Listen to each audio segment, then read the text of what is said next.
de Introducción al Judaísmo, aquí con nuestra tercera clase de historia, la cual intitulamos Persas y Griegos. Vamos a cubrir el periodo de desde el exilio babilonio hasta la anexión de Roma. Entonces, tercera clase de historia, persas y griegos, desde el año 586 antes de la era común hasta el año 63 antes de la era común. Ok. Bueno, Javerim, Shalom. Entonces, donde habíamos dejado la clase pasada, recuerden, hoy no voy a tomar lista dado que es un horario extraordinario que tenemos de la clase. Ok, habíamos dejado nuestra historia en el año 586 antes de la era común, cuando el rey de Babilonia, aquí les ubico Babilonia, el rey de Babilonia, el cual controla toda la Mesopotamia y buena parte de lo que es Siria y Líbano, finalmente conquista Jerusalén. El rey Nebuchadnezzar, Nabucodonosor, y de acuerdo con la práctica de los reyes de esa época, toma a las personas de importancia, a los nobles. En este caso son más que todo Coanim, escribas, y a la familia a la familia real, en este caso al rey Joaquín, al rey Jehoiaquín y a sus descendientes, y los lleva exiliados a Babilonia. Donde ellos se asientan la mayoría de ellos en un sitio que se llama Tel Aviv, Monte de la Primavera, y es el sitio donde va a desarrollarse el exilio babilonio. Es un exilio que, se ha dicho de paso, los judíos tienen una diáspora ininterrumpida desde el año 597, o incluso hay varios exilios. El primero no es en 586, sino cuando Nabucodonosor por primera vez ataca la ciudad de Jerusalén, se lleva a varios Kohanim, a varias personas, incluyendo a el profeta Ezequiel, que va a ser muy importante en nuestra historia. Pero en el 586 se lleva ya a buena parte de la nobleza judía, la nobleza de Jerusalén, y los asienta en el exilio babilonio. Esta comunidad iraquí o Mesopotamia va a durar hasta el año 1953. Es decir, prácticamente 2500 años de historia. Y Mesopotamia, Irak, no va a salvar al judaísmo una vez, sino que lo va a salvar al menos 2 veces. Y esta es la primera vez en la que Mesopotamia va a salvar al judaísmo. Originalmente Abraham viene de Ur, entonces pues no es de extrañar que la tierra natal nos trate con cariñito. ¿Qué pasa en el año 586? En el año 586, Javerim, el judaísmo, si hubiera sido un pueblo como cualquier otro, hubiera debido acabarse. Muchas otras civilizaciones terminaron cuando el gran imperio, en este caso el gran imperio babilonio, los absorbió. La gente, esto teológicamente como era procesado por la mayoría de los pueblos, como los dioses babilonios son superiores a los dioses nuestros, a los dioses locales, y por lo tanto debemos cambiarnos de equipo a los dioses babilonios. Esto no sucede con el judaísmo, y esto lo vemos en las obras del profeta Jeremías, en las obras del profeta Ezequiel, y en lo que se llama Deutero Isaías y Trito Isaías. El libro del profeta Isaías no es escrito por la misma persona. Hay al menos tres distintos Isaías. El primero va del capítulo 1 al capítulo 39. Es el Isaías histórico, es decir, el Isaías que vive durante el siglo VIII, durante la invasión asiria del norte. Luego está el Deutero Isaías, que vive en el exilio babilonio, y los últimos capítulos de Isaías son lo que se llama el tercer Isaías, que son escritos durante el retorno a Sión. Y estos tres profetas, tanto Jeremías como Isaías, como Ezequiel, o sea, como el Deutero y Trito Isaías y Ezequiel, introducen una idea revolucionaria que salva al judaísmo. Va a ser una de las grandes ideas que no solo salva al judaísmo, sino que salva a la civilización occidental. Y es la noción de un monoteísmo robusto. O sea, nosotros no sabemos exactamente qué tan monoteístas eran nuestros ancestros. Bueno, Javerim, y esto es una cosa que nosotros siempre podemos confiar: la religión de las élites no siempre es la religión de las masas. ¿Ok? La religión de las masas durante el primer templo, ¿cuál era? Idolatría. O sea, si hemos de creer al relato bíblico, la mayoría de los judíos de las masas del común estaban sacrificando a cuanto Dios foráneo encontraran. No solo ellos, sino también parte de la élite. Entonces, a través de la historia, Javerim, es muy difícil a veces determinar qué era lo que la gente estaba haciendo, ¿cierto? Si las masas y las élites creían exactamente en lo mismo. Pero a partir del exilio babilonio es claro que al menos las élites, es decir, los profetas, los kohanim, las personas letradas, creen en un monoteísmo bastante robusto, un monoteísmo que nosotros identificaríamos y con el cual nosotros podríamos decir: ese es el monoteísmo judío de toda la vida. Antes de ello hay varias hipótesis, y dentro de una idea monoteísta,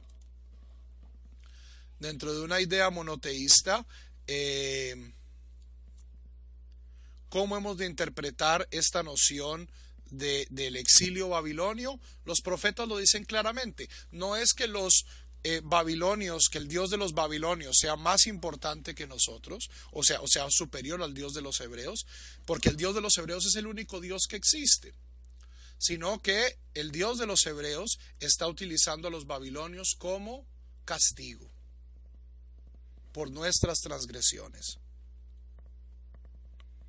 Entonces aquí hay una movida de judo mental, de jiu-jitsu mental doble, que es particularmente judía. Por un lado, nos resistimos a creer que nuestro Dios no está al mando, que es lo que hacía el resto de las naciones, ¿cierto? Asumir que, el Dios de los babilonios ha derrotado a nuestro Dios. ¿Por qué? Porque esto es imposible, porque hay un solo Dios. E históricamente decir: no es que nosotros somos los super chéveres, los super sadikim, los super santos,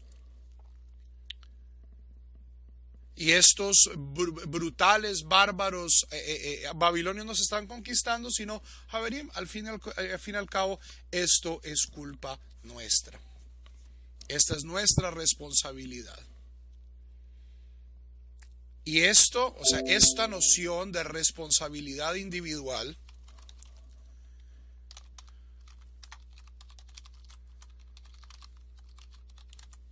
que aparece expresada de la manera más clara en el capítulo 18 del profeta Ezequiel.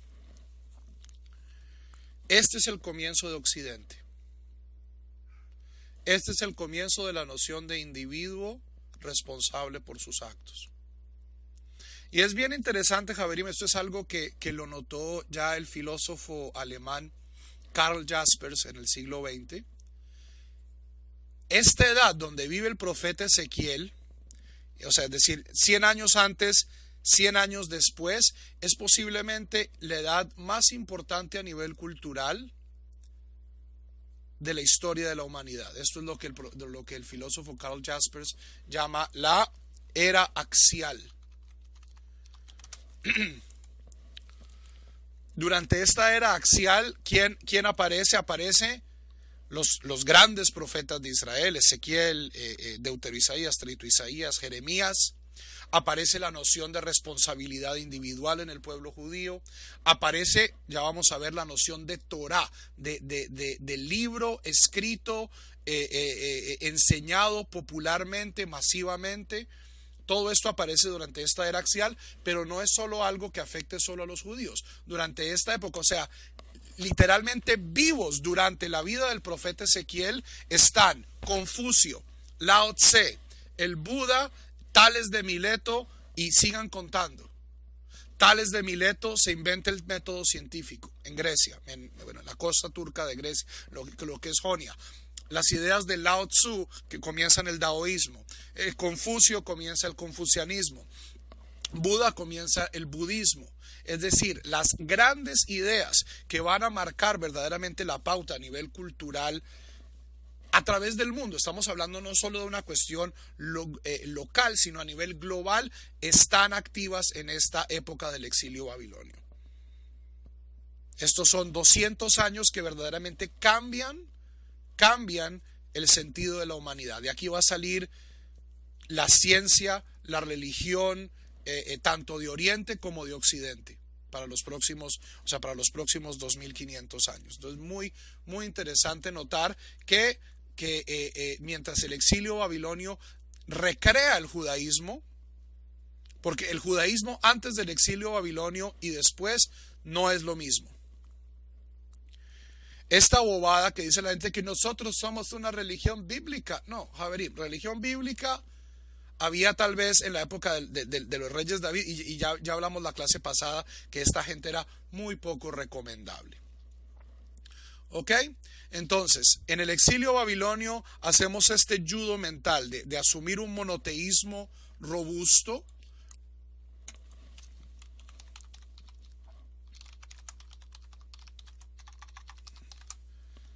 en el que decimos solo hay un Dios, es nuestro Dios y nuestro Dios nos castiga y nos premia, pero no hay esta noción mítica de que el Dios de los fulanitos derrota al Dios de los sutanitos y entonces hay cambio histórico. No, hay un principio absoluto detrás de la historia. Este es Dios y es nuestro Dios. Aparece la idea de responsabilidad individual, y en el exilio babilonio aparecen las dos instituciones que van a preservar el judaísmo ciertamente durante los próximos 500 años, pero especialmente en los últimos 2000 años nuestros, que son por un lado la sinagoga y la Torah.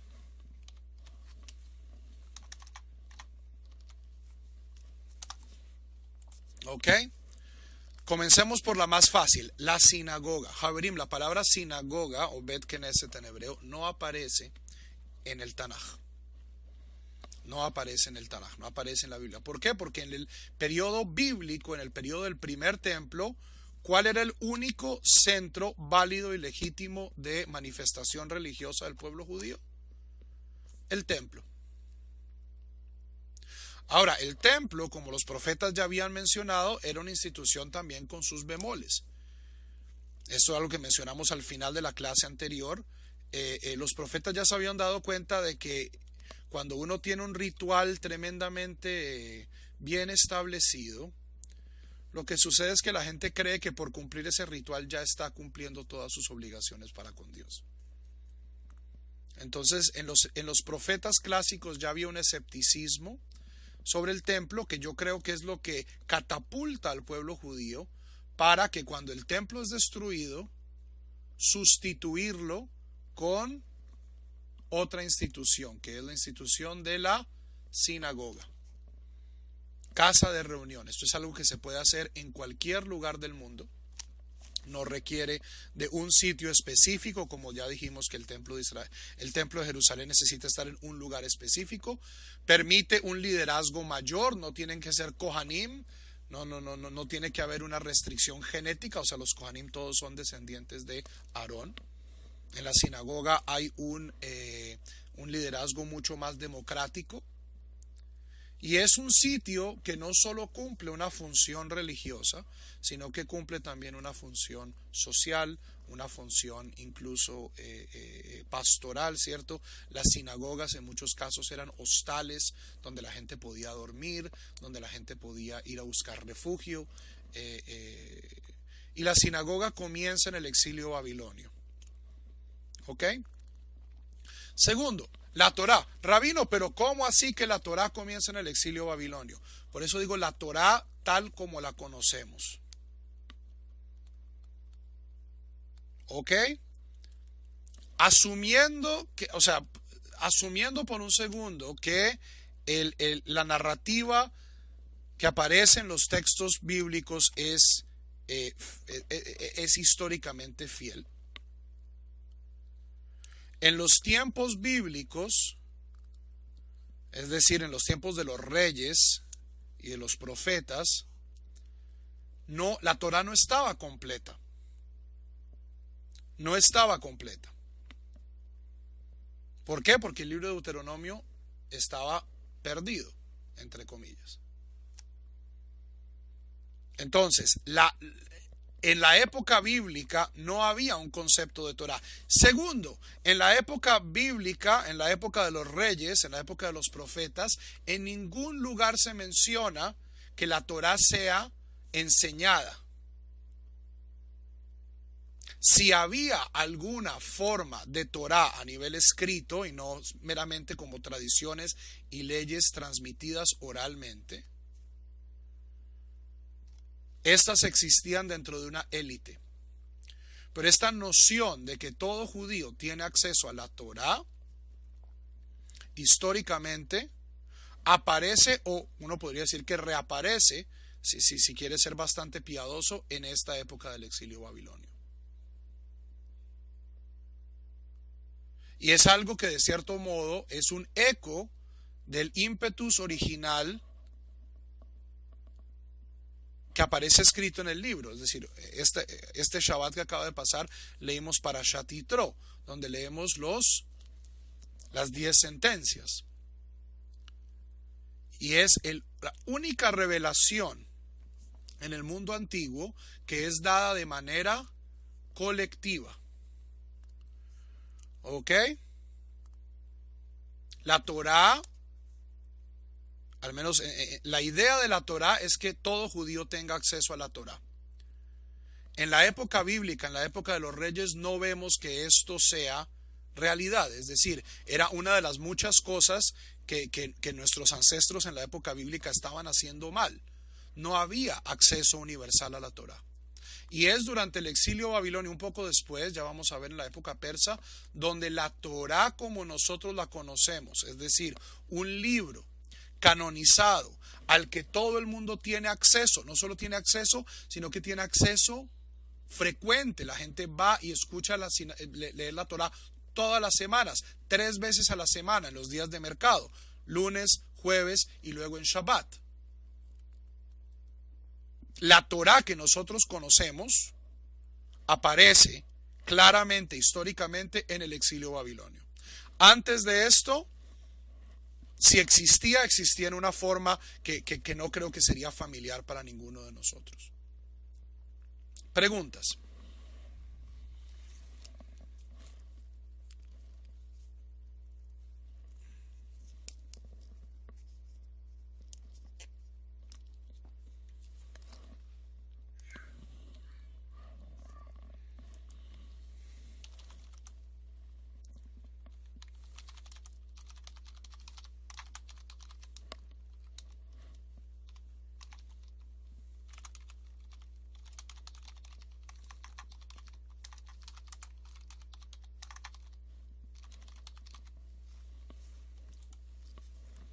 Las parashiot se establecen bastante. Las parashiot, Elmer, solo se han estandarizado en los últimos 600 años.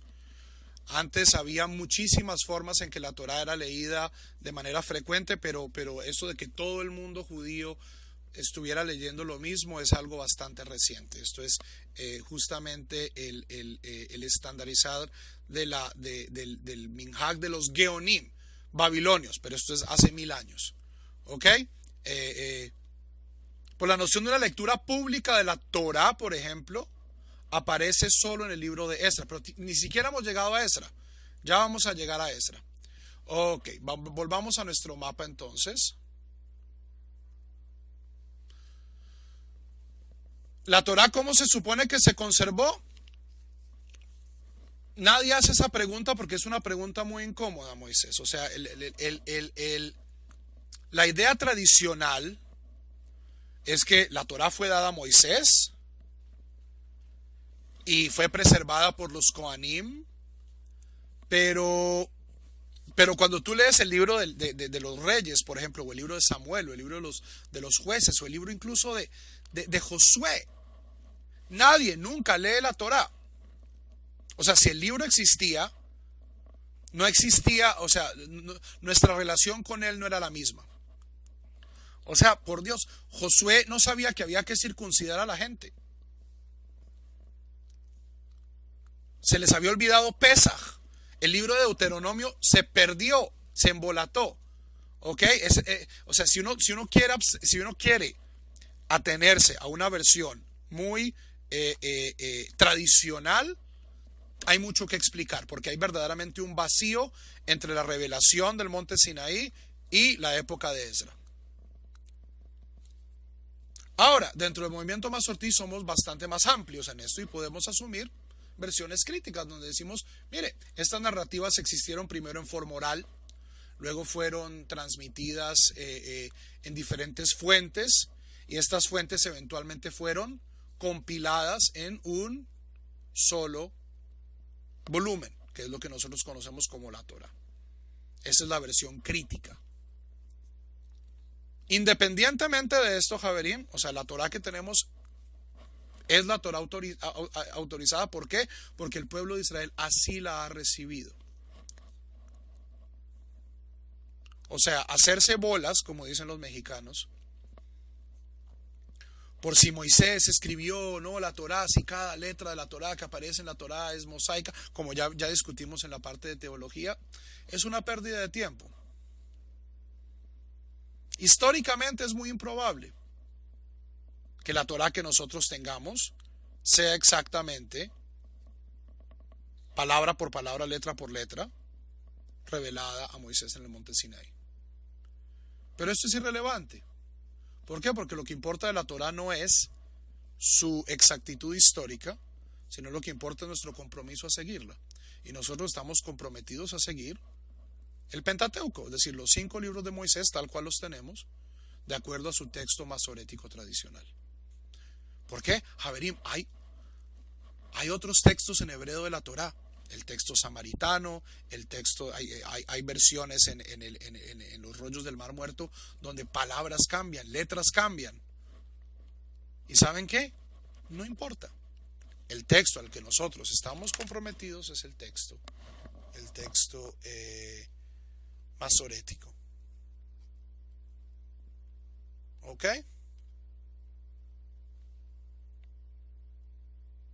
¿Preguntas?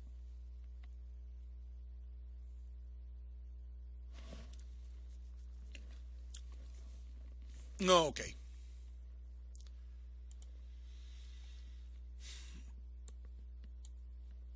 ¿Qué hay aquí a la derecha de la Mesopotamia?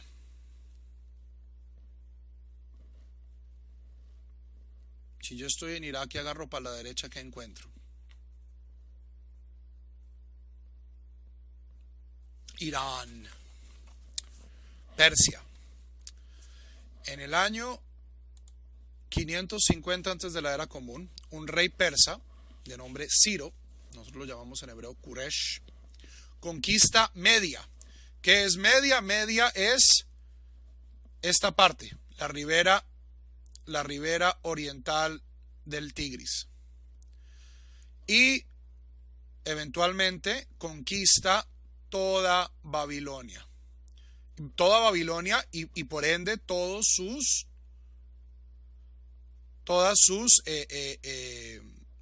provincias. ¿Ok? Cuando Ciro conquista Babilonia, Ciro se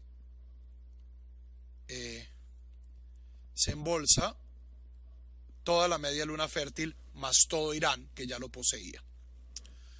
Ciro es una de las figuras más importantes del mundo antiguo, un estratega fantástico, un organizador muy, muy bueno, y el tipo es tremendamente abierto, tremendamente tolerante. Esto es en parte porque el imperio persa, o al menos la familia real del imperio persa, son adherentes de una nueva religión llamada el zoroastrianismo. El zoroastrianismo está basado en unos libros que llaman las Avestas, míticamente pues reveladas a Zoroastro, Zaratustra, que supuestamente vive 1000 años antes de esta fecha. Históricamente pues es como es muy difícil encontrarle fechas a Moisés, es muy difícil encontrarle fechas a Zoroastro, y el zoroastrianismo es prácticamente monoteísta. El zoroastrianismo admite la existencia de dos dioses centrales. Uno, el dios de la luz, el dios bueno, se llama Ahura Mazda, y uno, el dios de la oscuridad, que se llama Ahriman. Y están en pugna, están en conflicto, pero eventualmente pues la luz va a triunfar. Entonces los zoroastristas o los zoroastrianos veneran al dios bueno de esta díada, y eso los hace de cierto modo, o sea, a pesar de que su teología es biteísta, o sea, admite la creencia en dos principios, los zoroastrianos pues no sirven al principio malo, ellos dicen, no servimos al de la luz. Y el zoroastrianismo, aparte de por ser prácticamente monoteísta, es muy cercano al judaísmo, también tenía una política de tolerancia. Las Avestas dice, cuando usted tenga bajo su control gente que piense diferente, déjelos tranquilos. Cóbreles impuestos, sea justo con ellos, pero no trate de convertirlos. El zoroastrianismo, el zoroastrianismo clásico no busca conversos, es una religión bastante tolerante. Luego, históricamente, el zoroastrianismo ha tenido pues periodos de fanatismo y de conversión, como también los ha tenido el judaísmo. Llegaremos a ello en esta clase, si Dios lo permite. Entonces, cuando Ciro conquista todo esto, en parte por sus creencias zoroastrianas y en parte porque si yo poseo todo esto, ¿qué es lo que voy a querer poseer después? ¿Cuál es el siguiente punto a conquistar?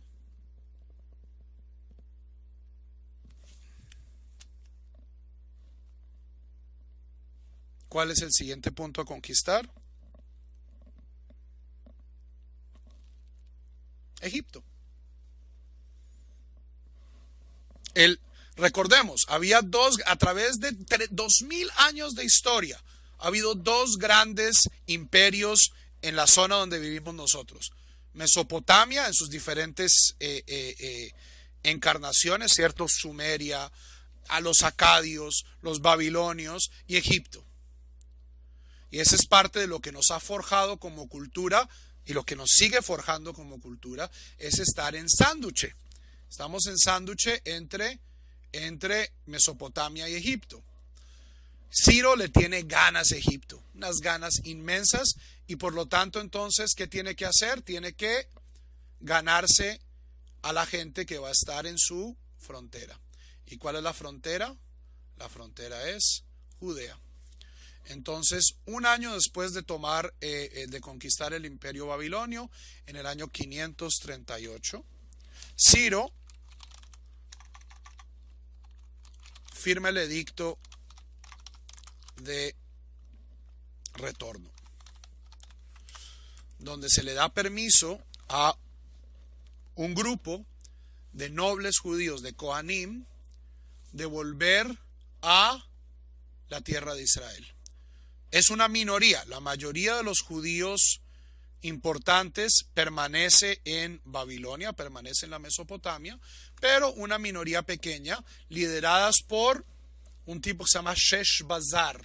Sheshbazzar y luego Zerubabel. Hay mucha gente que dice que Sheshbazzar es simplemente el nombre babilonio de Zerubabel. Zerubabel es nieto de Jehoiajín, es decir, es uno de los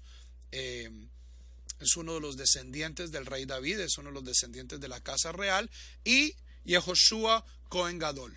¿Qué pasa? En el año 538 vuelven y en el sitio donde el templo había sido destruido, erigen un altar. Erigen un altar. Y esto, Jerusalén y sus alrededores, se vuelve una satrapía persa que va a ser llamada por 200 años la satrapía de Yahud. Judea, Yahud. Las satrapías eran la forma administrativa del imperio persa.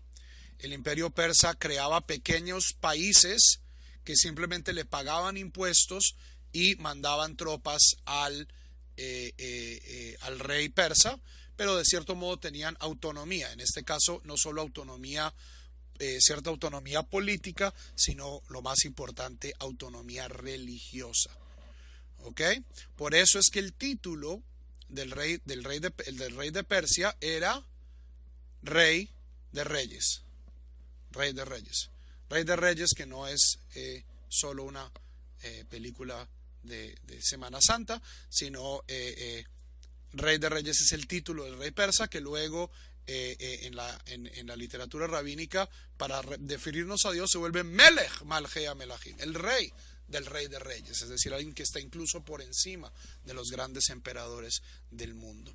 ¿Ok? Entonces se establece la satrapía de Yahud. Y no es fácil, no es fácil. Hay un montón de los samaritanos, en ausencia de una fuerte presencia judía, han ganado mucha fuerza. Los idumeos, que es gente que vive en lo que hoy es el Negev, que vive en lo que hoy es Jordania. Esto pues no les parece muy bien que los judíos se estén volviendo, y hay problemas más que todo diplomáticos. Recordemos, ahora todo esto es parte de un gran imperio. Los imperios tienen una cosa muy buena, y es que hay paz. Los imperios son buenísimos para la paz. Entonces, tanto así como romperse la crisma peleando no podían. Entonces, ¿cómo hacían? Era una guerra diplomática. Entonces los judíos mandaban emisarios al rey de Persia y los edumeos y los samaritanos mandaban también sus embajadores para tratar de quitarle derechos o privilegios al otro. ¿Ok?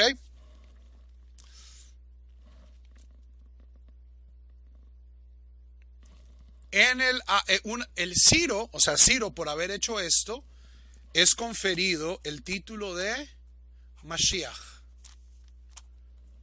por el autor de Deutero Isaías. Es el único no judío al cual este título se le da en toda la Biblia. ¿Cierto? Mashiach se le llama a los reyes, a los Kohanim, a los grandes sacerdotes, porque ambos requieren unción, y en el Deutero Isaías llama a Ciro Mashiach. Tan importante Ciro, porque, o sea, sin Ciro la reconstrucción, la reconstrucción es 50 años. 50 años después de la destrucción, menos de 50 años, ya estamos volviendo a construir. Ahora, la construcción del templo se demora un poquito. Los samaritanos, los idumeos ponen problema. Finalmente no es sino en la época del rey Darío. Darío es el nieto de Ciro, Darweyesh, el rey Darweyesh, en el año 519. Darío finalmente ordena la construcción del templo, y este es terminado el 3 de Adar del año 515. Terminado el segundo templo. Y se nos dice que había gente que estaba viva en ese momento que recordaba el templo de Salomón, que lo habían visto cuando niños, y que estos ancianos que habían visto el templo de Salomón no estaban muy contentos. Estaban un poco decepcionados del tamaño del nuevo templo, pero bueno, Baruch Hashem, hay templo. ¿Ok? Preguntas.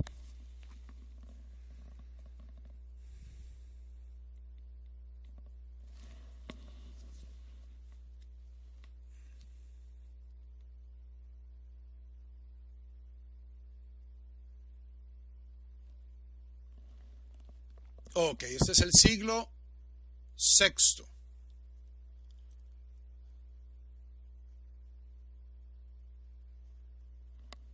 El siglo quinto, antes de la era común, ve una etapa de reconstrucción. Una etapa de reconstrucción. Y una etapa de diáspora. Eventualmente, los persas conquistan Egipto. Conquistan Egipto y lo unifican con el resto lo unifican con el resto del imperio persa. Ay, carajo.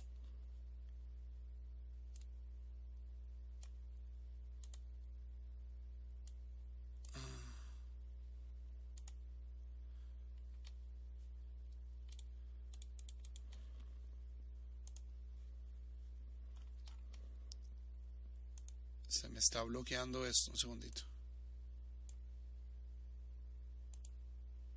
Ok. El siglo V para Persia conquistan Egipto. No solo conquistan Egipto, sino que conquistan todo lo que hoy es Turquía. Aquí hay fans de la película los 300. La batalla de Maratón es en el año 490. La batalla de Termópilas y Salamina y Poetidea es en los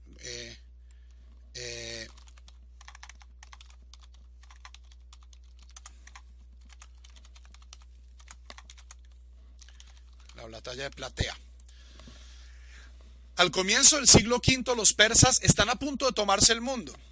A punto de tomarse, conquistan la mayor parte de Grecia, conquistan las islas griegas, y lo único que salva eventualmente a Grecia de volverse parte de Persia son primero los atenienses en la batalla de Maratón, y luego los 300 espartanos de Leonidas en las Termópilas.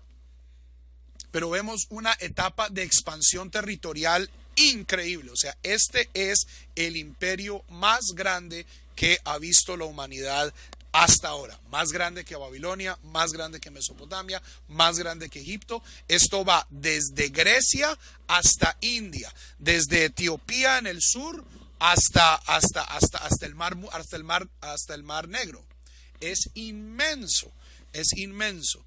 Y los judíos, a pesar de que la mayoría de ellos están concentrados en Mesopotamia, es decir, alrededor de Babilonia todavía, y con un grupo creciente de gente que está volviendo a Eretz Israel, comienza un proceso de diáspora, es decir, los judíos comienzan a vivir en Líbano, en lo que hoy es Turquía, en Chipre. Nosotros sabíamos que había una comunidad judía en Egipto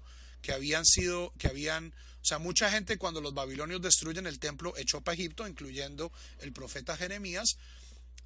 Pero ahorita hay una mayor concentración en el Egipto persa. Los judíos son importantísimos. Y esto es una de las cosas y esto lo sabemos, porque en la frontera sur del imperio persa, es decir, en la frontera entre Egipto y Etiopía, entre Egipto y el Sudán, en lo que hoy es la represa de Aswan, hay una isla. Esta isla se llama, en egipcio se llama Yev. En griego, eventualmente esta isla se llama la isla elefantina. ¿Y qué encontraron en esa isla elefantina? Papiros escritos en arameo por judíos que viven en el siglo V. Esa era una guarnición de soldados judíos sirviendo al rey de Persia, cuidando la frontera sur del imperio. Y en esta isla elefantina, ¿qué tenían estos judíos? Aparte pues de armas, tenían un templo a Dios. Tenían un templo a Yud Hei Vav Hei, el Dios de los hebreos. Y fue un templo que duró 200, 300 años. Un templo chiquito, pues no era no era el gran templo, era un templo, o sea, hoy sería el tamaño de una de nuestras casas, pero era un templo activo que era el centro religioso de una comunidad diaspórica de judíos que vivían en el sur de Egipto sirviendo al rey de Persia. Y esto es importante, en la época del rey Darío, a comienzos del siglo V, los judíos adoptan de manera definitiva, no solo los judíos, sino casi todos los habitantes del imperio persa, adoptan una lengua común, que es la lengua común del imperio persa, que no es el persa, sino es el arameo. Los judíos van a hablar arameo por los próximos 1000 años. Esta va a ser la lengua nativa de la inmensa mayoría de judíos, hasta que llegue Alejandro Magno, y los judíos que viven en Egipto, en Grecia, pues por supuesto van a cambiar al griego, pero los judíos en Eretz Israel y en Babilonia van a hablar arameo por los próximos 1000 años. Y esto les permite comunicación de ideas a través de prácticamente lo que es todo el mundo conocido. ¿Ok? Entonces tenemos diáspora, judíos viviendo en Grecia, judíos viviendo en Chipre, judíos viviendo en la costa del Medio Oriente, viviendo en Egipto, viviendo en los sitios más apartados del imperio. Y todos compartiendo una misma cultura y una misma lengua, que es el arameo. Preguntas.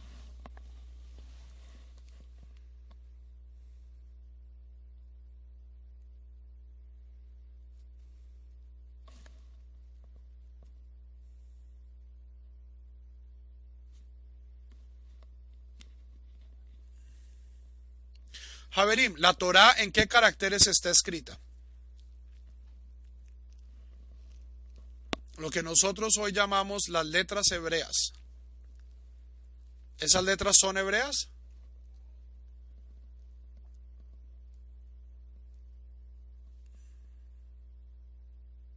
No.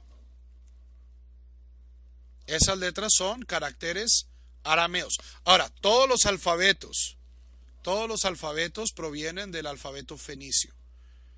El fenicio es primo del hebreo, es una lengua semítica. Entonces es muy fácil que el alfabeto fenicio eventualmente se vuelve arameo y hebreo. Pero las letras que nosotros hoy reconocemos como Aleph, Bet, Gimel, Dalet, Hei, Vav, Zayin, estas letras son sus versiones arameas. Hasta bien entrado por muchísimos siglos los judíos van a utilizar su alfabeto original, que es el paleo hebreo. Incluso si ustedes alguna vez visitan Jerusalén y van al Museo de Israel, van al Santuario del Libro, cuyo curador es un rabino masortí argentino, el rabino Reutemann. Van y lo saludan y les puede dar un tour en español.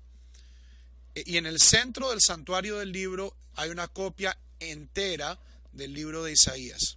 Y es bien interesante. Ese libro dice, ustedes lo pueden leer, o sea, está escrito en caracteres arameos, pero el nombre de Dios todavía está escrito en paleo hebreo. Es decir, la transición al alfabeto arameo no es inmediata. Durante la mayoría de este milenio, por ejemplo, cuando hay monedas, las monedas van a ser escritas en paleo hebreo, es decir, hemos encontrado monedas que dicen Yahud, y Yahud está escrito en caracteres paleo hebreos y no en caracteres arameos. Pero eventualmente el arameo va a reemplazar al paleo hebreo como la forma de escribir la lengua hebrea. El cuneiforme no influye para nada en el hebreo. El cuneiforme era una forma en que escribían los persas y los mesopotamios, que eran escribiendo sobre tabletas de arcilla, pero era una forma tremendamente dispendiosa de escribir, y cuando los fenicios se inventan el alfabeto, o sea, es como, no sé, es teniendo computadores querer seguir escribiendo en máquina de escribir, o querer seguir hacer mimeógrafos. O sea, el invento del alfabeto por parte de los fenicios es una de las revoluciones en comunicación más importantes. O sea, está ahí con la imprenta y con el internet, en mi opinión. Pero no tiene influencia. ¿Ok? Entonces, en el siglo V, que tenemos una expansión territorial persa increíble, los judíos participando de ella de manera entusiasta, y internamente tenemos dos cosas que debemos mencionar. Hacia el año, tres. Después del rey Darío viene el rey Jerjes. Xerxes, como es llamado en griego. Xerxes es el malo de la película de 300, ¿cierto? El tipo este con los anillos y con... Xerxes, de acuerdo a la mayoría de los historiadores, es el mismo Ahasverosh. Hay quienes dicen que no es Xerxes, sino es su hijo Artaxerxes.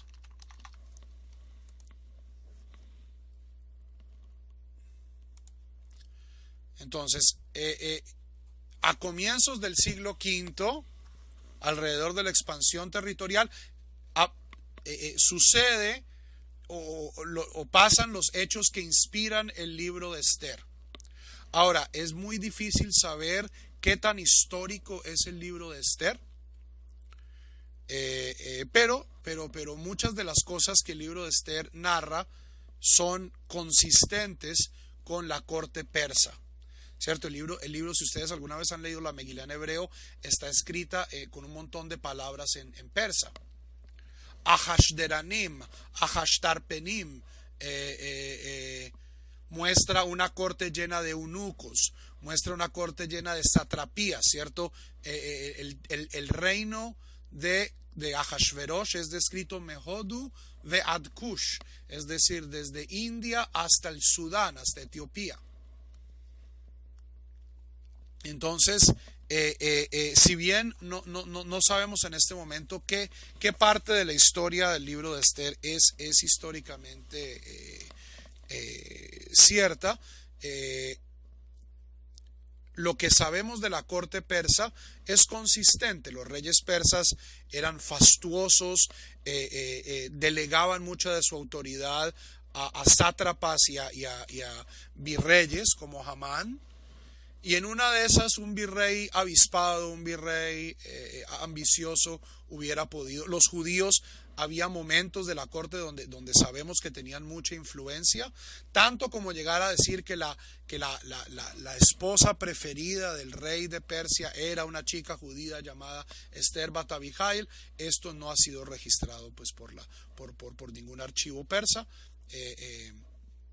Este es el primero de los hechos que pasa en este siglo V que debe interesarnos. El segundo, el cual sí es confirmado por los archivos, hacia el año 440.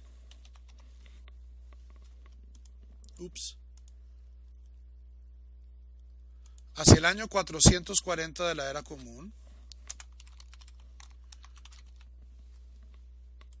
uno de los ministros, uno de los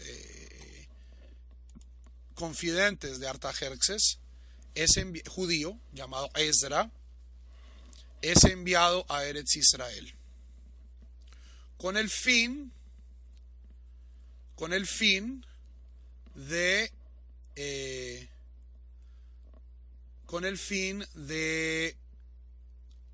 componer un poco las cosas en Eretz Israel. ¿Qué es lo que encuentra Esdra?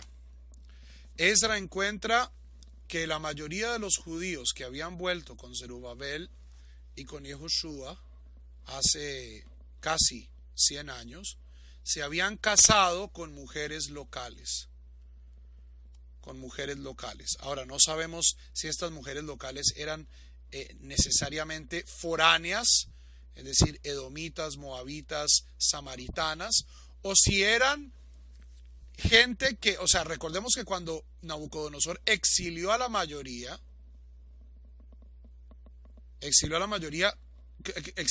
solo fue a la mayoría de la gente con plata, pero los pobres, ¿cierto? Los artesanos, la gente que no vivía en Jerusalén se quedó. Esdra no ve estos matrimonios con buenos ojos y fuerza a estos hombres a divorciarse de sus esposas.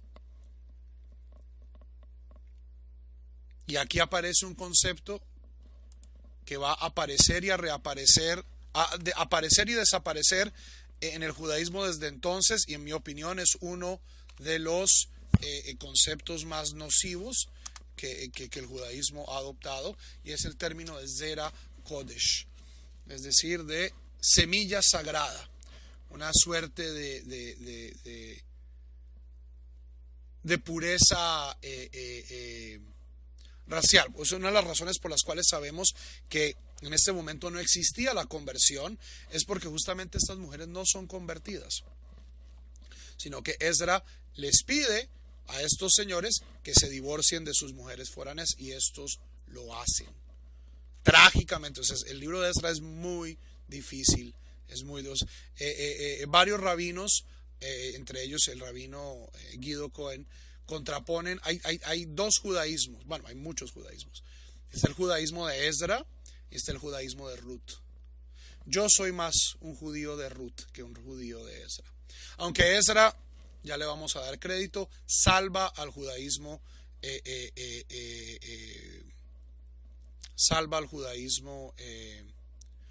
¿por qué hace esto?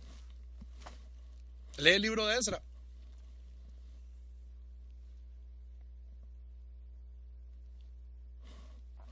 Motivaciones, Zera Kodesh. El Zera Kodesh se está mezclando, no sabemos si es para mantener una pureza ideológica.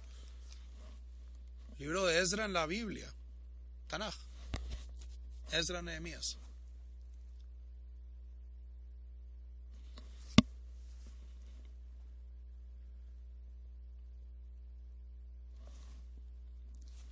Alrededor de esta época, Nehemías, que es uno de los mayordomos de Artajerjes,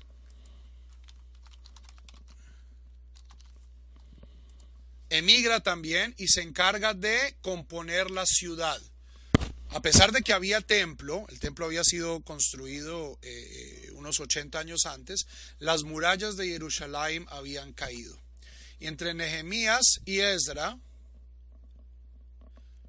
construyen las murallas, y al final, cuando ya las murallas están construidas, celebran posiblemente una de las cosas más importantes. Eso está en la clase de Rosh Hashanah. En la clase de esta serie de introducción al judaísmo, ese fue el texto con el que abrí. Si quieren, vayan, repasen, está en el canal de YouTube. Creo que es nuestra clase número 10 o 11, donde hablamos sobre Rosh Hashanah.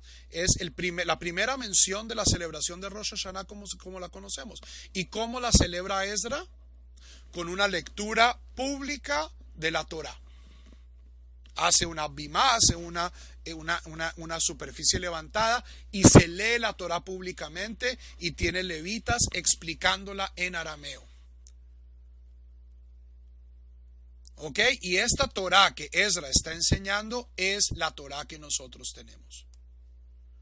O sea, a partir de Esdras el judaísmo va a gravitar alrededor de la lectura del libro. Antes de Esdras no sabemos qué tanto la gente estaba leyendo la Torá. La Torá existía, ya sea como libro o como tradiciones orales, pero la gente no le estaba leyendo. A partir de Esdras es que la Torá es un libro, y es un libro que le pertenece a todo el pueblo de Israel. Y los próximos 2500 años de historia judía van a estar centrados en esta idea que al menos históricamente nosotros podemos conectar con Esdras. Cierta, posiblemente sea una historia, sea anterior, pero Esdras es la primera persona que históricamente nosotros sabemos que tiene un servicio de lectura de la Torá. Y dice, esto es importante, estas leyes deben ser, y les explica las leyes a la gente en arameo para que la gente las enseñe. O sea, la educación judía comienza en un sentido que nosotros la podemos reconocer con Esdras. Posiblemente la Torá como libro ya había sido depurado y había sido organizado en las sinagogas de Babilonia, en las sinagogas del este, pero su publicación, como aparece en la Biblia, aparece en la época de Esdras y Nehemías. ¿Ok? Preguntas. Ahora, Alejandro, tú preguntas que cuánto asumimos de los babilonios. Ve a la primera clase de esta cosa de historia. Ahí hablé ampliamente de cuánto le quitamos, de cuánto le copiamos a los babilonios. ¿Qué le copiamos a los zoroastrianos? Bastante también. La noción de ángeles con nombres, de una angelología, demonología, todo eso viene del zoroastrianismo. La noción de Gan Eden y también de un sitio de castigo, esto proviene del zoroastrianismo. La idea, que no es una idea particularmente judía, pero es una idea que luego hace una carrera espectacularmente nociva en el cristianismo, es la idea de demonio. La idea del diablo es zoroastriana.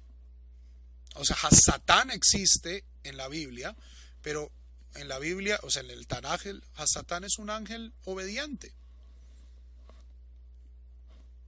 Es el enemigo de la humanidad, ¿ok? Pues alguien tiene que decir la verdad, los seres humanos somos una porquería. Pero esta noción de un antidios poderoso, casi tan poderoso como Dios, que esa es una idea zoroastriana, es decir, la genética cultural de Satanás, del diablo, del demonio, proviene del zoroastrianismo, es decir, es Arimán reciclado y reencauchado. Que luego pues los cristianos retroleen en las menciones, las escasísimas menciones de Hasatán en la Biblia. Dicen, ese es el mismo tipo, pero no, la noción clásica del opositor en la Biblia no tiene nada que ver con un antidios, es una idea zoroastriana.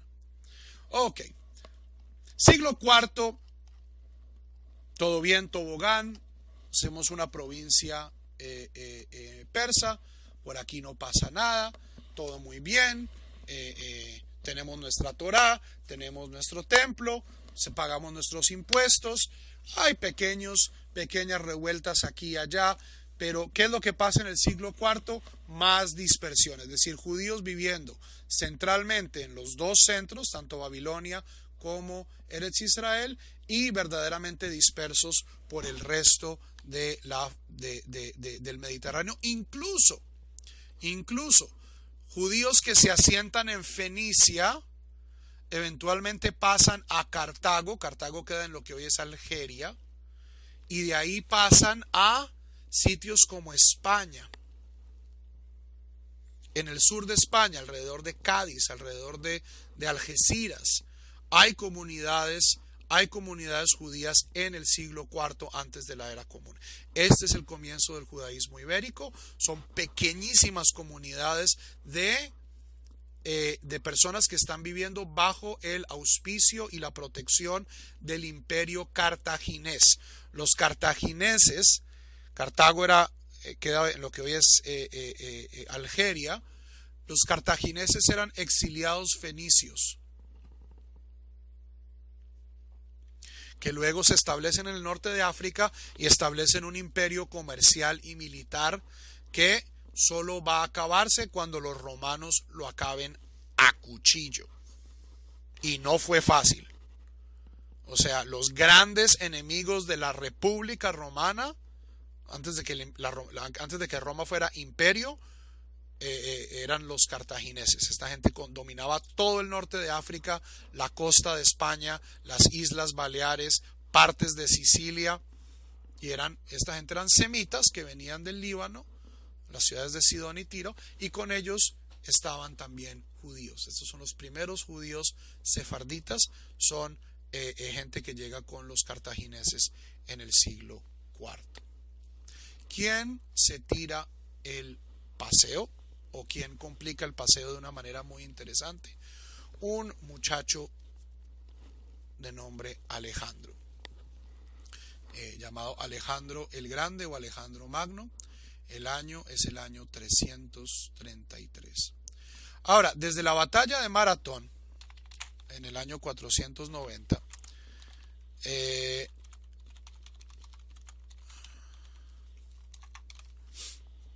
los griegos le habían puesto el ojo a Persia. Y en parte por la amenaza de la invasión persia, o sea, teniendo semejante monstruo de imperio ahí a las puertas de Grecia, esto unifica a Grecia política y militarmente. Y Grecia en el siglo V, ¿cómo se llama en la historia universal? ¿Cómo se llama el siglo V en la historia universal? El siglo de Pericles. El papá de Pericles se llamaba Jántipo. Ese tipo se dio cuchillo con los persas en la batalla de Maratón. Pericles establece en Grecia las bases de la democracia moderna, de la democracia griega, y bajo su dirección Atenas toma el liderazgo de Grecia, y Grecia se vuelve la fuerza cultural, mercantil y política que le va a poder poner el tate quieto a los persas. Pero esto se demora siglo y medio. Entre este siglo y medio tenemos la bobadita del Partenón, los grandes trágicos griegos, Sófocles, Esquilo, Eurípides, la comedia griega, Aristófanes, las guerras del Peloponeso, el comienzo de la historia, Tucídides, Sócrates, Platón y Aristóteles. La bobadita nomás. Pero finalmente pero los griegos jamás tienen el coraje de unificar su país y echársele encima a los persas hasta que llegan los macedonios. Los macedonios eran unos tipos medio bárbaros que vivían al norte de Grecia y finalmente conquistan toda Grecia y dicen: listo, acá fue, vamos a conquistar Persia. Y esto lo hace el joven heredero Alejandro. Y en el año 333, en la batalla de Issus, en lo que hoy es Siria, el tipo derrota a Darío y todo esto pasa a ser helénico, pasa a ser griego.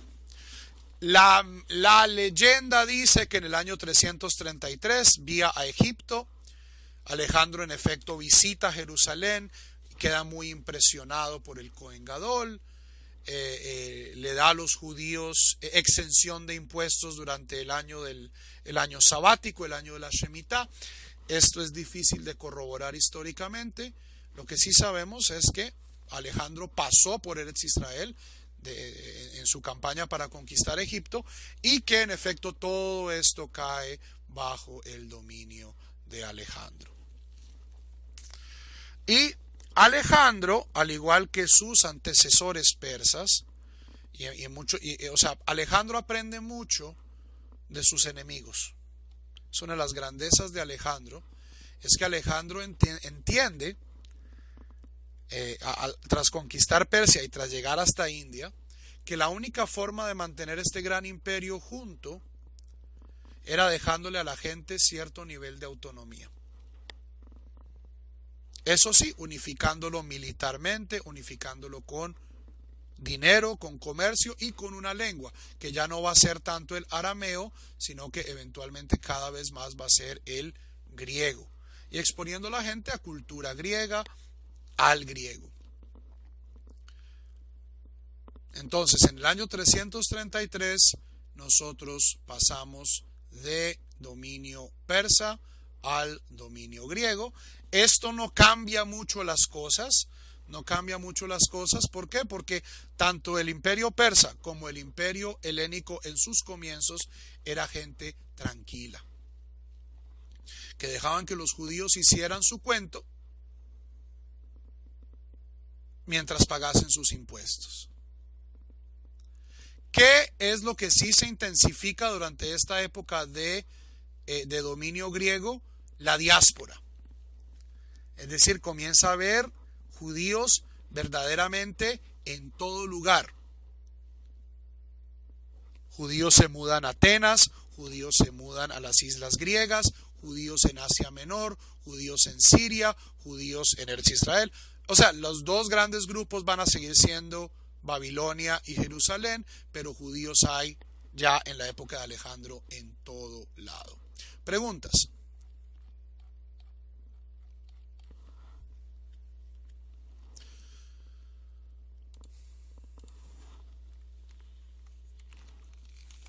Ok, siglo III.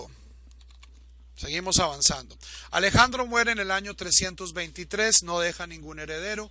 Su imperio es dividido en 4, lo que se llaman los diadocos. Los diadocoi eran sus generales más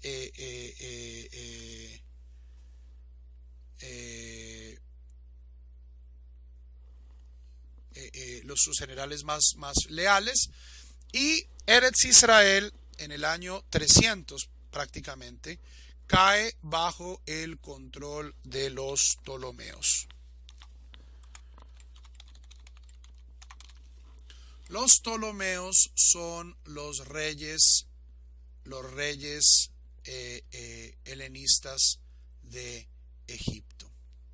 Entonces, déjenme subo otra vez el mapa, que tenemos que limpiar el mapa. Vamos a limpiar el mapa. Ya vamos otra vez el mapa. Yes. Subimos el mapa y mírenlo, está limpiecito. Entonces, los Ptolomeos llegan hasta aquí. Conquistan todo esto, tienen todo Egipto, y la capital de los Ptolomeos es una ciudad fundada por el mismo Alejandro, que es llamada y lleva su nombre, que está hasta este momento, y se llama Alejandría.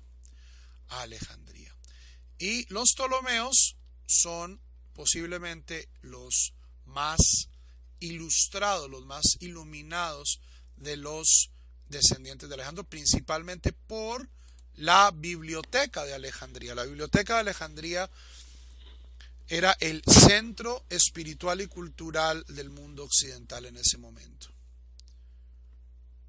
Es encomendada por Alejandro, pero es verdaderamente construida por los Ptolomeos. Y las mejores mentes, las mentes más preclaras del mundo, estaban en Alejandría. Y mientras Eretz Israel era parte del imperio ptolomaico, las cosas eran muy bien. Los Ptolomeos estaban interesados, o sea, estaban muy orgullosos de su cultura griega, estaban interesados en promoverla, pero también estaban interesados en aprender de todas las culturas. Y es en este contexto donde sucede, y aquí ya respondo a la pregunta de Alejandro, uno de los más importantes eventos de la historia judía. Alrededor del año 270, la Torá es traducida al griego.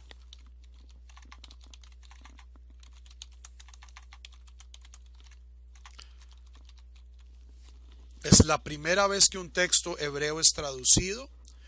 Tenemos leyendas de cómo fue traducida al griego. Estas leyendas aparecen en una carta que se llama la Carta de Aristeas, que dice que es el rey Ptolomeo y el bibliotecario saben que los judíos somos muy sabios y quieren una copia de las leyes de los judíos, entonces encomiendan una traducción y traen a 72 sabios y los meten todos en una isla y cada uno hace una traducción, y cuando los sacan, he aquí que la traducción es igual, ¿cierto? Los 72 sabios todos hicieron exactamente la misma traducción. ¡Qué maravilla! Milagro, alabemos a Dios.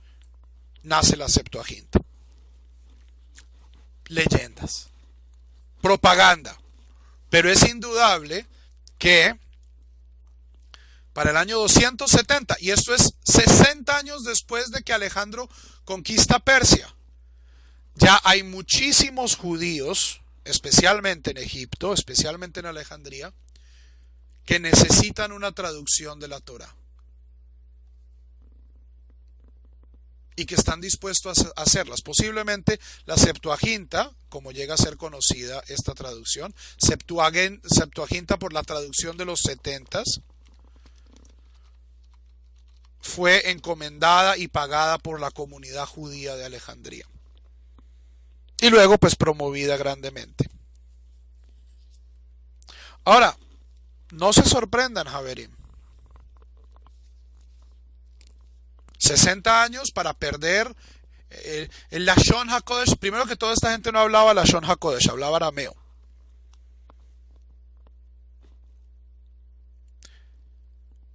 En Estados Unidos, los abuelos de todos los congregantes de mi señora hablaban Yiddish.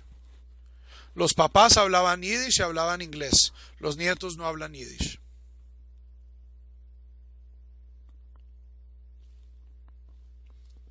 Un lenguaje se pierde en 2 generaciones. Mis hijas medio hablan español. Medio hablan español. Mis nietos no van a hablar español. Trágico, pero cierto. Entonces, ahí están, 3 generaciones. Ya la Torá es traducida al griego, y esta traducción de la Torá es la que se riega por toda la diáspora griega, creando un judaísmo bastante particular. Es un judaísmo que lee la Torá en griego, que adopta muchas ideas griegas,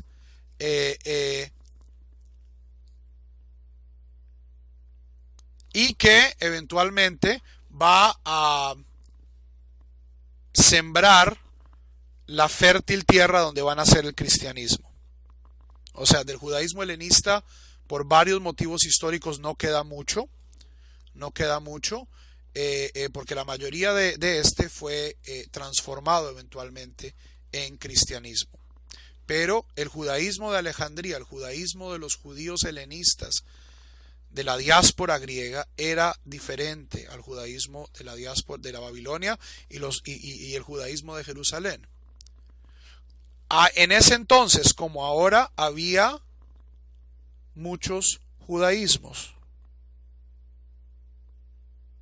Esta noción de que existe un solo judaísmo prácticamente no es cierta, incluso desde la época persa. O sea, el judaísmo de los babilonios, que era el judaísmo como es, ¿cierto? El judaísmo normativo, parte, yo creo, respondiendo un poco a la pregunta de Alejandro, yo creo que parte de la hostilidad de Ezra hacia estos matrimonios mixtos es que el judaísmo de la gente de Eretz Israel era visto como inferior. Y este prejuicio incluso continúa hasta la Mishnah. Tercero o cuarto capítulo de Masejet Kiddushin habla de que Babilonia era, o sea, en Babilonia hacían el judaísmo como era, mientras que los nativos de Eretz Israel tocó civilizarlos a la brava. Parte de ello pues era esta vaina de divorcios. Entonces, en la época helenística había varios estilos de judaísmo. Había un judaísmo semita, es decir, que leía la Torá en griego, que leía la Torá en hebreo, que hablaban arameo, que estaban conectados con el templo, que estaban conectados con la dinastía davídica, que todavía estaba en Babilonia. Y por el otro lado tenemos un judaísmo que estaba creciendo en el mundo helénico, que era bastante diferente. Y era un judaísmo que estaba siendo permeado por las ideas del mundo griego. ¿Ok? Preguntas.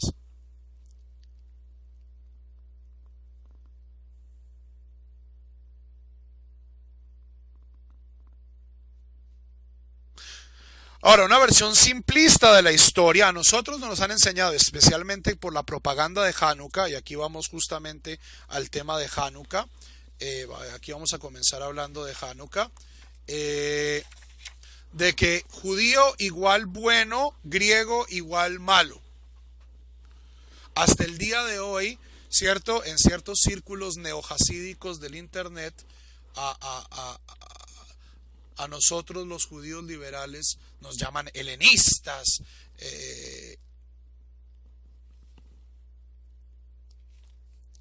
El mundo antiguo era tan diverso como nuestro mundo actual. Lo que sobrevivió es lo que sobrevivió,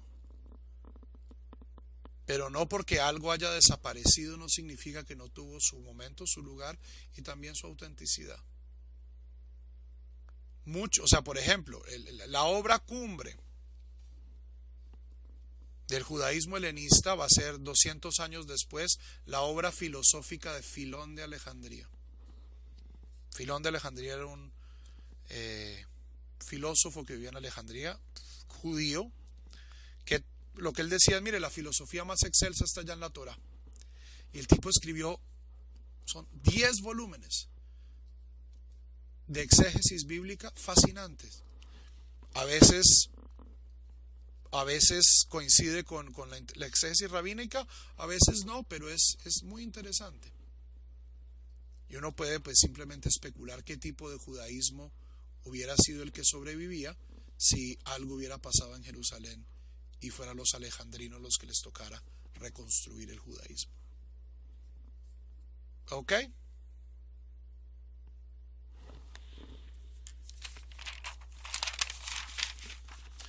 Al norte de los Ptolomeos estaban los Seleucidas.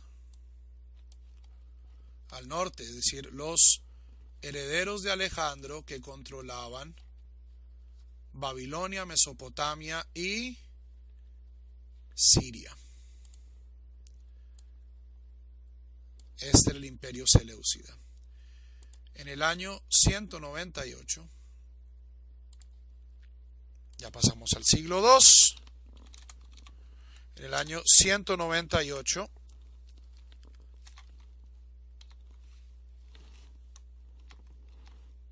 Antíoco III conquista el Levante y Eretz Israel pasa a ser una provincia seleucida, pasa a ser una provincia siria. Los seleucidas eran bastante menos ilustrados que los ptolomeos. Para ellos el helenismo era una cuestión de imposición, no eran tan curiosos, no tenían una Alejandría, y comienza una política agresiva de helenización. ¿Ok? Entonces, y varios judíos, muchos judíos, en Jerusalén, en otros lugares, pues habiendo estado expuestos por 100 años a lo mejor de la cultura griega, lo ven como muy natural. ¿Ok? Entonces comienzan a construirse teatros en Jerusalén, hipódromos, gimnasios. A algunos judíos esto les parece fantástico, a otros les parece el colmo y el fin del judaísmo. Las cosas no van a llegar hasta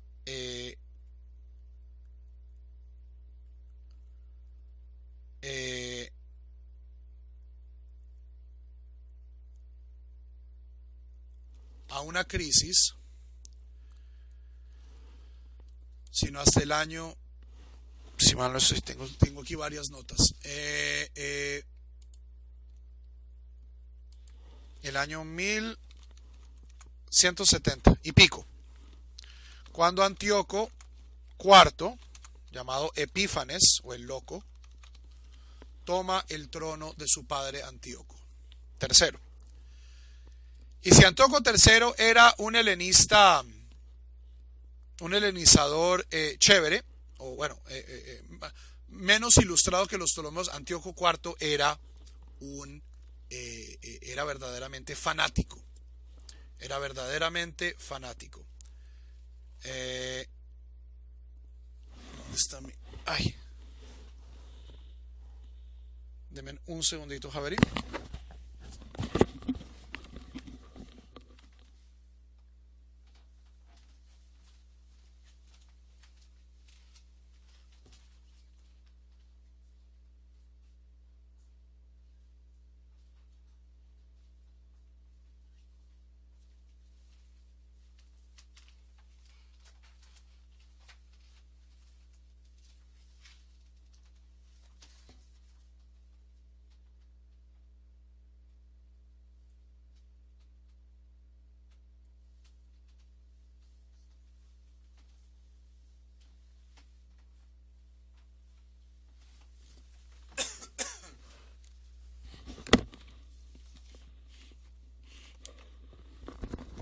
No, ok, disculpen. Entonces, Antíoco Epífanes no solo era un helenista, un helenizador bastante más agresivo que su padre, sino que Antíoco también le tenía unas ganas inmensas a Egipto. Estos dos polos del antiguo Medio Oriente, Mesopotamia y Egipto, no han dejado de pelear en 4000 años. Ya los controlan egipcios y mesopotamios, o así lo controlan los mismos griegos. Esto es guerra va, guerra viene. Luego lo controlarán los romanos, ¿cierto? Y los romanos de acá se van a dar plomo con los romanos de acá. Cuando es musulmán, los fatimidas de Egipto van a estar en problema con los abasidas de Damasco, etcétera, etcétera, etcétera. Y Eretz Israel, para nuestra fortuna o nuestro gran pesar, va a ser siempre el sándwich entre estos dos grandes imperios. Antíoco Epífanes tiene ganas inmensas de conquistar Egipto y hace un ejército, y cuando llega lo están esperando. ¿Quién lo está esperando en la frontera con Egipto? El nuevo chico malo del paseo, que se llama Roma. Los romanos, la civilización romana se extiende hasta el siglo VIII antes de la era común, ab urbe condita, y durante la mayoría de su historia habían estado contentos con conquistar cosas en Italia. Pero hacia el año 200, después de ganarle una guerra a los cartagineses, Roma decide que es hora de conquistar el mundo y manda sus legiones, y los Ptolomeos, que estaban más interesados en escribir libros que en pelear guerras, le piden ayuda a Roma para controlar a Antíoco Epífanes. Y esta es la primera vez que Roma va a cambiar de cierto modo la historia del pueblo judío. Roma le dice a Antíoco: usted a Egipto no se mete. Antíoco sabe, Antíoco es más inteligente y dice: pues no me voy a dar plomo con los romanos. Y volviendo a su ciudad, saquea Jerusalén, roba el templo y establece una serie de políticas antijudías de helenización extrema. Esto es en el año 168.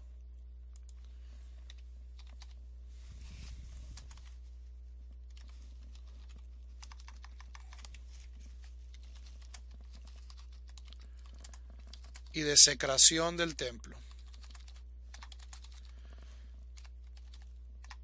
Antíoco pone una estatua de Zeus en el templo, prohíbe la circuncisión, prohíbe el estudio de Torá, y esto es a lo que lleva a la revuelta de los macabeos. Los macabeos eran una familia de la ciudad de Modillín, al norte, era una familia de Kohanim,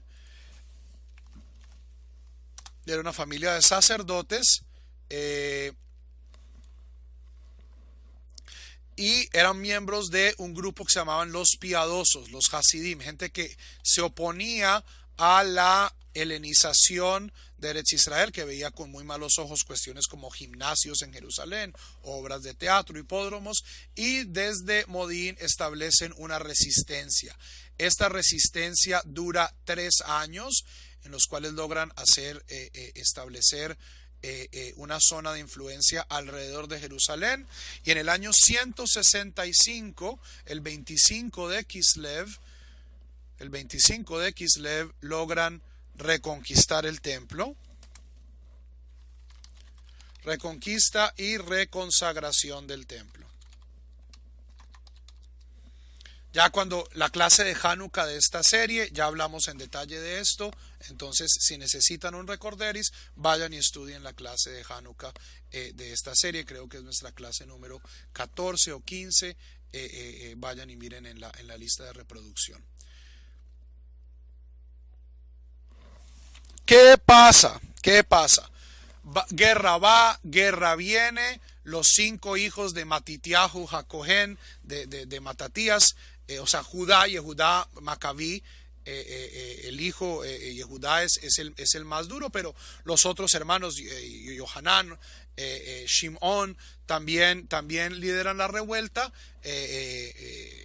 Los Seleucidas les mandan elefantes, les mandan a Nicanor, que es su general más experto, y a través de una guerra de guerrillas y de alianzas estratégicas, los macabeos, los hasmoneos, como son llamados en nuestra tradición en hebreo, repelen a los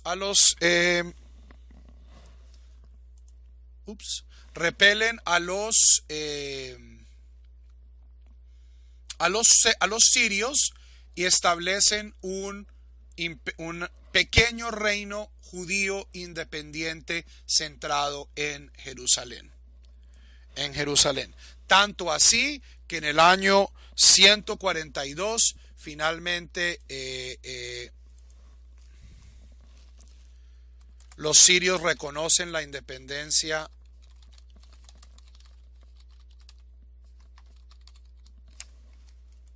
de Judá, y en el año 139 Roma, que está ganando cada vez más influencia, el Senado romano reconoce a Judá como independiente. ¿Ok? Ahora, uno podría esperar que los descendientes de los macabeos, en su fuerte oposición al helenismo, establecieran una cultura auténticamente judía, pero no sucede. En los próximos 90 años vamos a tener una de las épocas más difíciles de autonomía judía en la historia del pueblo judío. Y esta es posiblemente la razón por la cual los rabinos del Talmud, 300 años después, no le tenían mucho amor a los macabeos. Y es por eso que toda esta historia es prácticamente puesta de lado. El heroísmo de los macabeos queda puesto de lado, y Hanukkah se convierte en una celebración del poder espiritual de Dios, de la pequeña jarra de aceite que verdaderamente pudo durar 8 días. Preguntas.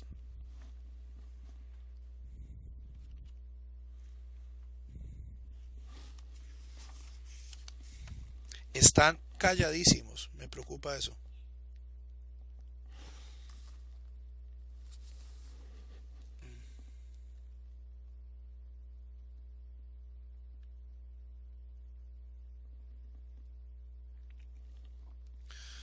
Un detalle que se me olvida antes de entrar a los reyes macabeos.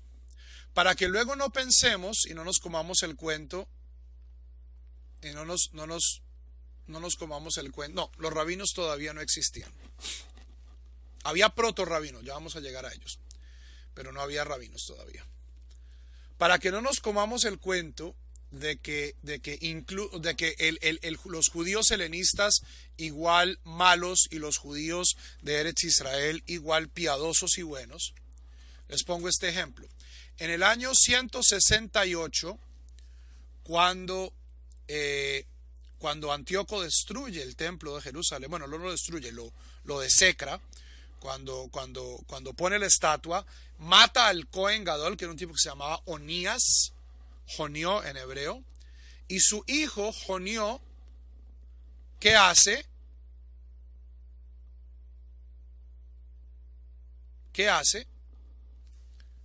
Se va para Egipto y en la mitad del Nilo el tipo construye un templo a Dios con Kohanim, donde hacen sacrificios, y este templo va a durar 300 años. Se llama el templo de Leontópolis. Pero ¿cómo? Si en el libro de Deuteronomio está escrito de manera explícita. Ahí tienen. Cohen Gadol, uno de los Kohanim Gadolim, cuando Antíoco desecra el templo, dice: me voy con mis corotos a otra parte, se va para Egipto y crea un templo que va a durar hasta la destrucción de Roma, hasta cuando Roma destruye Judea en 300 años.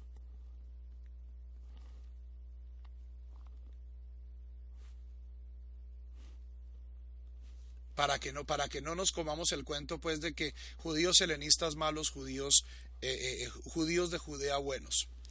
El guía no había comunidad, o sea, no se le había líderes comunitarios, había líderes pero no tenían nombres así. O sea, seguramente había nombres en griego.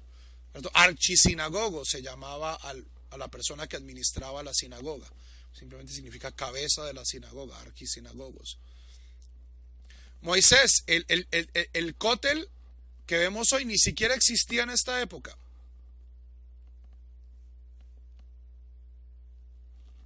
Lo que nosotros vemos hoy tiene menos de 2000 años, fue construido por Herodes. Hoy no vamos a hablar de Herodes, pero vamos a hablar de su abuelito. Es decir, de este segundo templo no queda absolutamente nada. Lo que nosotros hoy vemos como las ruinas del Beit HaMikdash son las ruinas del tercer Beit HaMikdash, es decir, del Beit HaMikdash 2.1. No le decimos el tercer templo, pero en efecto es el tercer templo. O sea, Herodes construyó un tercer templo sin haber, o sea, hizo tantas refacciones que es prácticamente un edificio distinto. Entre ellas fue crear esta plataforma elevada, de las cuales el cótel es simplemente una de las paredes de contención. Pero del segundo templo hoy no queda absolutamente nada en pie. Nada. ¿Ok? Volvemos entonces.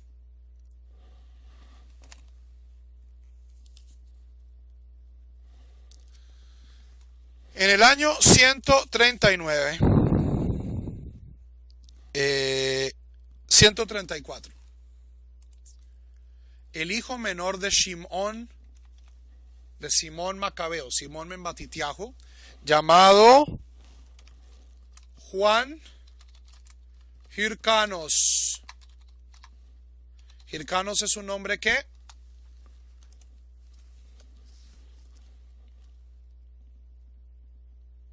griego. El hijo de uno de los macabeos tenía un nombre griego. Para que no, o sea, no, esta cuestión de griego malo, judío bueno es una dicotomía falsa. Juan Hircanos hereda un reinito minúsculo alrededor de Judá y aprendiéndole muy mal a a los antecesores helenistas, ¿qué comienza a hacer? Comienza a conquistar tierras hacia el sur, hacia el norte, hacia acá.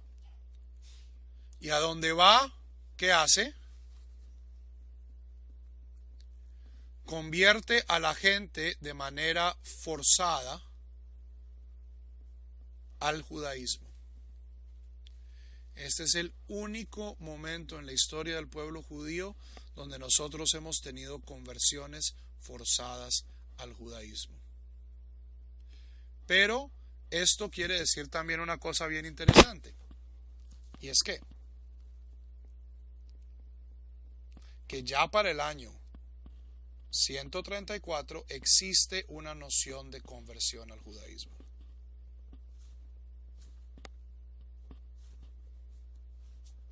No existía en la época de Esdra, o no era parte del judaísmo normativo, pero ya para la época de los macabeos, de los reyes macabeos, de los reyes hasmoneos, no solo existe, sino que está siendo utilizada de manera tremendamente liberal con los vecinos de los judíos, entre ellos los idumeos, que eran los descendientes de los edomitas, los moabitas y los samaritanos al norte.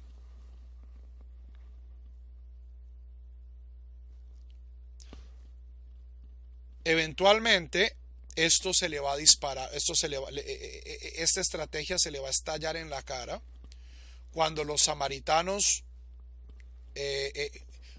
Juan Hircano destruye el templo de los samaritanos en Shechem, en Samaria, en el monte Gerizim. Lo destruye y los samaritanos desde ese momento van a odiar, van a tener una relación muy difícil con los judíos. Y ese es el contexto, por ejemplo, de todos los problemas que hay entre judíos y samaritanos en el Nuevo Testamento. Provienen de esta relación tensa que hay que establece Hircanos al destruir el templo de los samaritanos en Shechem y tratar de convertirlos todos al judaísmo.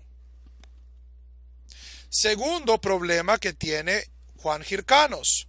Juan Hircanos, al igual que su padre Shimón, es tanto rey como Cohen Gadol. Es decir, el tipo asume el liderazgo político y espiritual. El tipo es sumo sacerdote y rey. Lo cual a los ojos de los rabinos va a ser tremendamente mal visto. ¿Ok? Su hijo, el cual toma el trono alrededor del año 100, se llama Alejandro Yanai.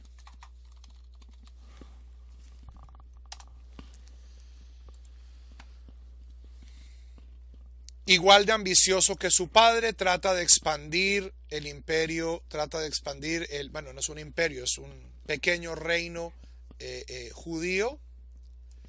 Y durante su reino ocurre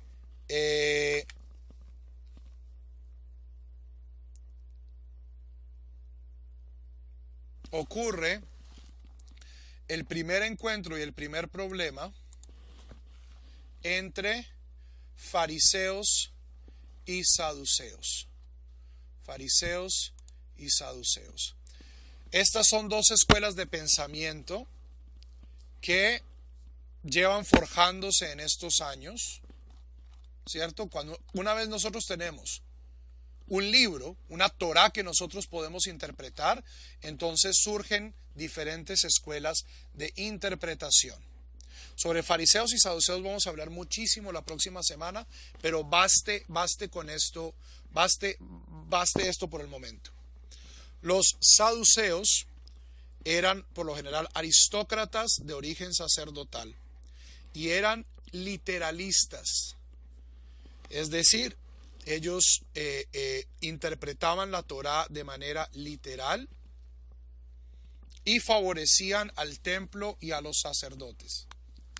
Alexandros Yanai, el rey, por ser sumo sacerdote y rey y aristócrata y estar en Jerusalén, adivinen a quién favorecía.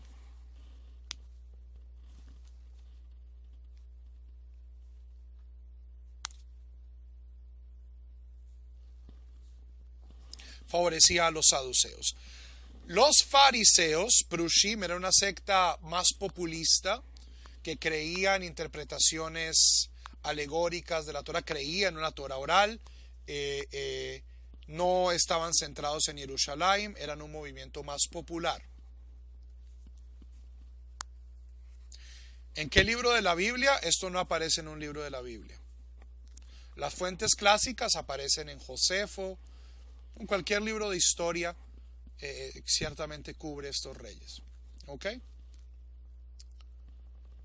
El rey Alexandros Yanai comienza una serie de campañas militares frustradas y comienza seriamente a reprimir a su población. Comienza a pedir demasiados impuestos, comienza a matar gente porque no pagan sus impuestos, y esto causa una revuelta de los fariseos.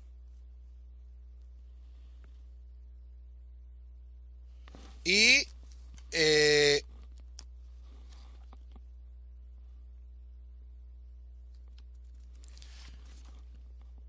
Alexandros Yanai reprime esta revuelta de manera brutal. El Talmud dice que 7,000 fariseos, que era el gran liderazgo del movimiento proto-rabínico, todavía no había rabinos, son asesinados frente a sus esposas y a sus hijos por el rey, mientras el rey banquetea frente a esto. Estos son los Sadikim, hijos de los Macabeos.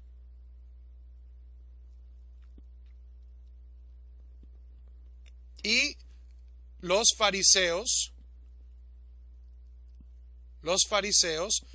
Flavio Josefo es romano. Flavio Josefo sobrevive a las guerras judías del 70, es decir, es 200 años después. Y los fariseos tienen que, de cierto modo, esconderse hasta la muerte del rey Alejandro en el año 76, cuando sube al trono la reina. Los hijos de Alejandro son demasiado jóvenes para tomar el trono, y la reina Salomé o Shlomtzion toma el poder. Y Shlomtzion Alexandra, como es llamada, es una de las mejores reinas de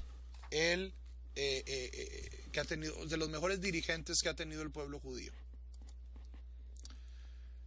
Shlomtzion Alexandra era hermana de Shimon ben Shetach. Shimon ben Shetach era el jefe de los fariseos, y durante el reinado de Shlomtzion Alexandra al menos hay dos innovaciones sociales que son dignas de mencionar. Primero, se le da educación obligatoria y gratuita. Bueno, a los melamdim se les daba algo, pero educación obligatoria a todos los niños. Sí, yo sé, las niñas no estudiaban, pero bueno, es un paso. Es decir, estamos moviéndonos hacia verdaderamente ser el pueblo del libro. En los primeros 2000 años de historia, Javerim, la Torá no existe en una forma que nosotros les conozcamos. En la época Esdra la transforma en un libro, pero es verdaderamente los fariseos, y es durante el reinado del Shlomtzion Alexandra, que la Torá se comienza a volver patrimonio de todos los judíos, bueno, los judíos varones. Nos vamos a demorar 2000 años en incluir a las mujeres, pero Baruch Hashem ya las incluimos. Entonces, seguimos para adelante muy bien. Ya las mujeres las montamos al bus, y ellas también se montaron a pulso, y ya podemos ir hombres y mujeres montados en el bus de la Torá. Pero en este momento es que se comienza a dar educación a los niños, que comienza a haber yeshivot durante el reinado de Shlomzion. La segunda cosa que hace Shlomzion con su hermano es establecer la obligatoriedad de la ketubá. ¿Qué es la ketubá? La ketubá es un dinero que se aparta en el momento del matrimonio para asegurar un cierto colchón social para una mujer en caso de divorcio o de viudez.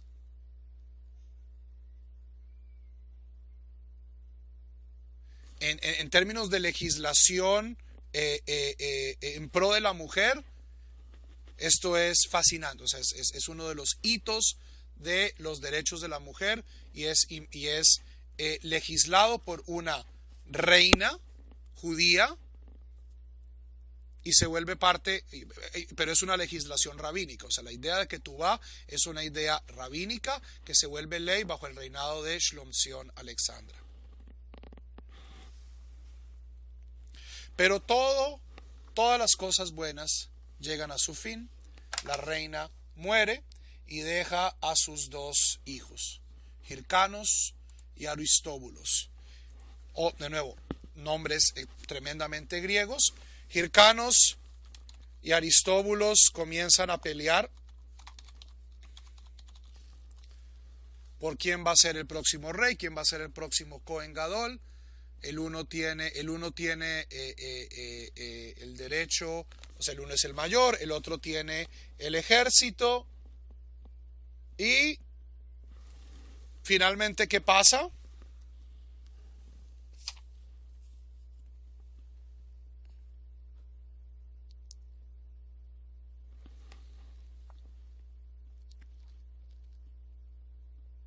Aristóbulos gana. Hircanos invita a Pompeyo, el general romano, triunviro con Julio César. Ya esto es casi al comienzo, esto es en el año 63. Esto es una década antes de que Julio César se declare emperador. Y Hircanos invita a Pompeyo a que lo ayude a recuperar el trono. Para este momento, Roma es, en efecto, el poder indiscutible de todo el mundo occidental. Mesopotamia eventualmente va a ser reconquistada por los persas, por los sasánidas. Pero lo que es Egipto, Eretz Israel, Siria, Turquía, hasta España, es decir, todo el Mediterráneo, ya es una piscina romana.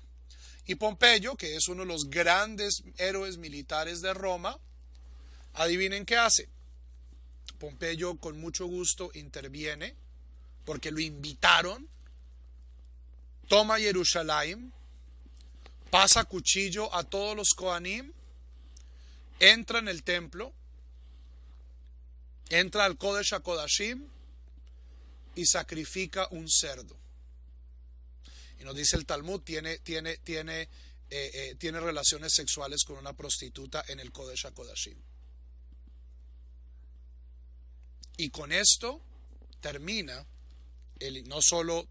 con esto termina la independencia macabea, pero con esto también termina el proceso que comienza con los persas y los griegos, y a partir del año 63, antes de la era común,